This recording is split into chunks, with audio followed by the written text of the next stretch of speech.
Hi, I'm Martha Holley. Hi Martha, Hi, Emma. how are you doing? I'm alright, thanks. Good. Thank you for talking to me.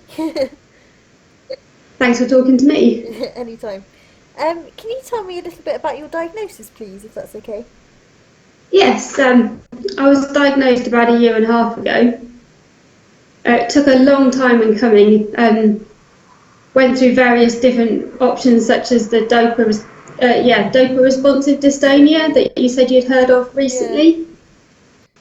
And then after a DAT scan, they decided it was Parkinson's. But to start with, it was just the doctor said I had anxiety.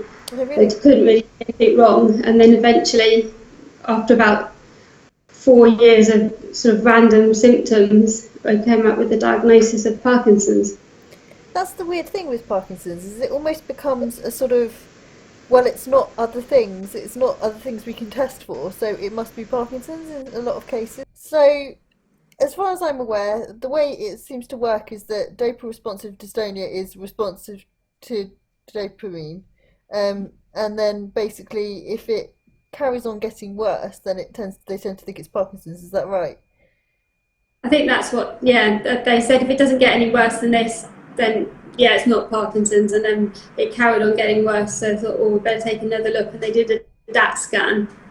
And the neurologist's face was a bit like, oh, goodness, yes, it's definitely Oh, Parkinson's. really? Wow. Yeah, And how old were you, if you don't mind me asking, when that happened? I was 39. How have your symptoms changed since you were diagnosed? It's a lot, I think. If I compared to how I am when my medication wears off now to how I was without any medication while I was being diagnosed, the difference is huge. Mm. Literally cannot move at all without my medication now. It's unbelievable the change over the last year and a half. So would you say your problem is more rigidity? Are you more kind of rigidity than tremor, or kind of a mixture, or? Yeah, definitely rigidity and stiffness. I don't tend to have a bad tremor. Yeah, Um, Sometimes if I'm trying to do something intricate, like write something, it'll yeah. start. But normally it's just really not being able to move at all. It's so hard. And I think I always say as well that having a tremor, I find it helps me because I have like a visual cue to other people that there's something wrong. Mm. Whereas if you're standing there and you're stiff and you can't move, it's very difficult to kind of explain why that's happening. And if you have to stop in the middle of the street or something, it's harder for people to understand, I think. I had a few funny moments in the local co-op when I went on my break time at work, and I got a few comments one day when I could not walk at all. I was literally shuffling around the Oh shop, and God. people, oh dear, what's up with you, love? And I'm like, oh yeah, just can't move. It's all right. Oh God. It's stressful as well. The thing is, when you notice that people are noticing it, you get stressed and you get nervous, and then it makes it worse. And you're like, "Oh, there we go." That whole spiral of like, just comes, it gets worse and worse. Parkinson's is a really funny condition like that, and stress and pressure just make it so many times worse. It's Yeah, very hard to explain to someone who hasn't experienced it how yeah. different it makes it. You try and stay calm, but you just can't trick yourself in that way. You can't try and pretend that everything's okay. You're like going, "Oh, I'm just stood here in the middle of the street because just sort of fancy stopping. Just thought I'd just chill out for a bit." My friend used to refer to it as pulling over, like a car would pull over, like we'd indicate and pull over, and she'd be like, she said if I was about to get a foot cramp, she'd say, "Let's indicate and pull over, should we? We just have a little chat by the side of the road," and it was better because it stopped me from getting stressed about it. So I wouldn't worry so much, but it Things definitely, like that are really helpful. yeah, I think who you're with really makes a difference to your stress levels when you freeze up and things like that. Some people just don't know how to deal with it at all, and that's not their fault. It's not a usual thing to have to work out how to do. So No, it's definitely a quirk of having Parkinson's. Like when I'm at the gym, it happens. I'll be boxing, and if my medication runs out, they'll be look quite often pair with the same people, and they'll look at me and go, "Are your meds running low?" And I'm like, "Yeah, and they take full advantage and yeah." No, they don't sometimes say, "Oh, we'll be nice to you now." No, they just try a little bit harder. that's me. When I first got diagnosed, I was like, oh God, I don't want to meet anyone with Parkinson's, and I don't want to see what it's going to be like. I don't Yeah, want to I was see the same. how I've got it. But actually, it's such a relief to talk to people who know what you mean Yeah, when you're trying to describe your symptoms or the side effects of your medication. It's just like a huge weight off your shoulders just to sit down with people that understand. yeah, I totally agree. Do you have to travel far to your group, or is it quite close? It's quite a long way. Because are you Devon?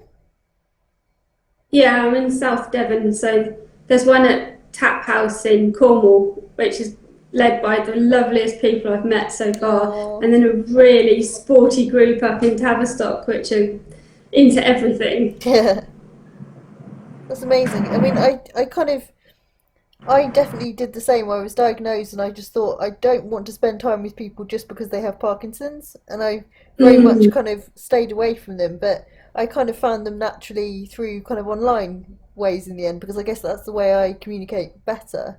And there is some yeah. local stuff in London that's really good. So I think it's just, yeah, it's finding what there is available to you and finding what fits with what you're looking for, and your lifestyle, and when you want to meet people and talk to them and things like that as well. It is really important to have support. And they've got such a wide knowledge of tips and tricks of dealing with medication issues, and even from what type of boxes to put your pills in to where to keep them in your car, all sorts of Yeah. things that you never dreamt of asking anyone. So, what are you proudest of since your diagnosis? What have you have you achieved anything? I mean, other than managing to do so well at being you and getting on with life, are you kind of proud of anything you've achieved that you wouldn't think you would have achieved? Yeah, so shortly after I got diagnosed, for some strange reason, I don't know what made me think of doing it, I took up kickboxing. Oh wow, And since then, I've got my purple belt and I'm doing my brown belt in a couple of awesome! weeks. I'm That's really so proud of cool. that. That's really cool. And so, was that kind of a response to being diagnosed, or was it like you just kind of thought I'd fancy doing this? I think I was really frustrated at the time, and because I had a lot of paperwork, and you just have to deal with so much going through your mind. I wanted just something to get the stress out, and I don't know, sat in the McDonald's car park. I thought I need to do something, and I randomly searched it on the internet and went and tried it that evening, and I've been hooked ever That's since. amazing. That's so cool. I will never mess with you then. You're not someone to mess with. I'll remember that for future. I've never been as fit in my whole life as I am now. It's crazy, isn't it? How like you wouldn't ever think that, diagnosed with Parkinson's and fitter than you've ever been before. It's a weird like oxymoron, isn't it?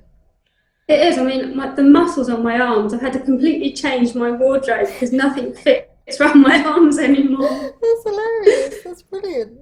You're like Popeye. It's not very ladylike. No, we like a strong lady. Strong ladies are good, Yeah. mentally and physically.